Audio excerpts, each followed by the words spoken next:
He's played on some of the biggest stages in world football. Saved by Schwarzer! The World Cup. Saved with the legs of Schwarzer! And the Bundes and Premier Leagues. But it's a true mark of the man that he's never forgotten where he's come from. It was here at the Colo Cougars, a club in Sydney's west, where Mark Schwarzer's journey started before he decided to leave for Europe to make a name for himself before the big money contracts and before the stadiums packed to the rafters with fans. He was just like any other kid here on this field with a dream to make it big. So, it's great to actually come back to the club. It's been a new facility here. I haven't been to the new facilities before, and it's great to come back to a club that you first started off playing at. And they've never forgotten him.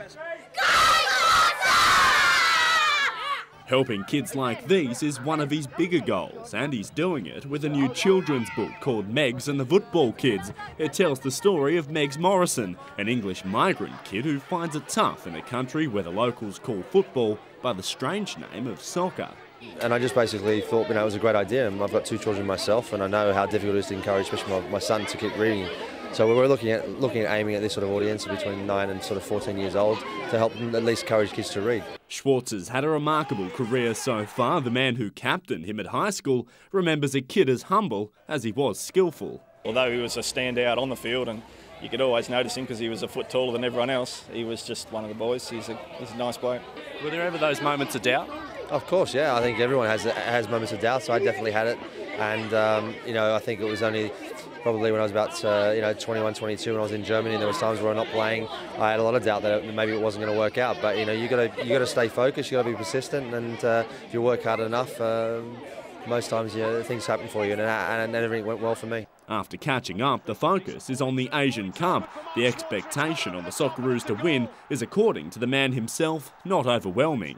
We're going there as number one. We're going to be there as a team that everyone will want to beat and add to their sort of a scalp, be one of their scalps. So we have to make sure that we're on top form and 100% focused. And if we could play anywhere near our as good as we can normally play, I think we've got a good chance of winning the cup.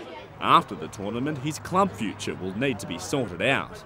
If Bayern Munich did come in, would you possibly consider that? It'd be very difficult to turn down, wouldn't it? I mean, a club of that magnitude and that sort of history and that sort of success in Europe would be very difficult to turn down.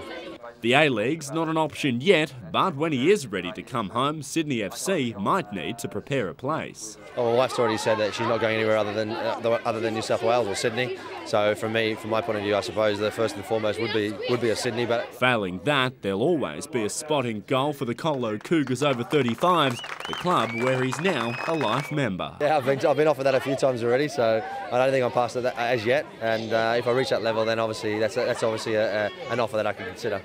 Luke Doherty, Sky News Sport.